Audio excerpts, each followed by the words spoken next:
Hey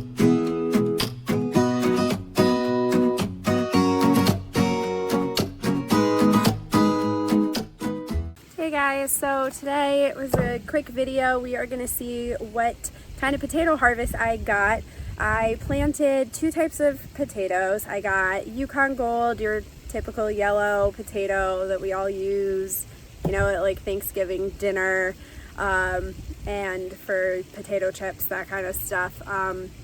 And I also did Sarpo Mira, which is like a smaller pinkish kind of tubular potato. So I had originally planted them back on August 13th of this year, and I put them in these large buckets. I forget how many gallons they actually are, but I had grabbed several at Home Depot. They were only like $10 each, which was awesome. So I did 3 buckets of these and the 2 varieties of potatoes. I honestly forgot that I was even growing them. I've had so much going on and was off for a week, but they weren't ready at the time. And then when I got back to work, it completely slipped my mind. I've been so busy. Had an epiphany while cleaning the chicken coop today and realized that I need to dump these out. So we are going to dump all of these out into my garden bed, which has dropped several inches over the summer, like the soil level. So it'll help just bring that back up, honestly. So let's see what we got for our harvest today. I can't wait.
Okay guys, so we are gonna let these pretty much just sit out and cure for a little bit. I will get them into a bucket of some sort and then get them into a shaded area and let them cure. I don't plan on using them right away, so I think that they came out really nice. I am actually very pleasantly surprised at the size of these potatoes. I hope that, you know, they taste as good as they look. These are the Sarpo Miras, and obviously these are your Yukon Golds. I definitely plan on planting some in the spring. I don't know if I'll do the same varieties, but I will definitely pick a few and get them into the ground, knowing now kind of what to do and what to expect. I plan on having a lot more room to grow the potatoes in the spring, so we plan on making a massive area in our yard to do some in-ground planting, which will be awesome, so I don't have to use my buckets. So I'm actually really excited. So I'm gonna go back inside now because it is chilly, and I will get these into something and into the shade and cure for a few weeks before we eat them.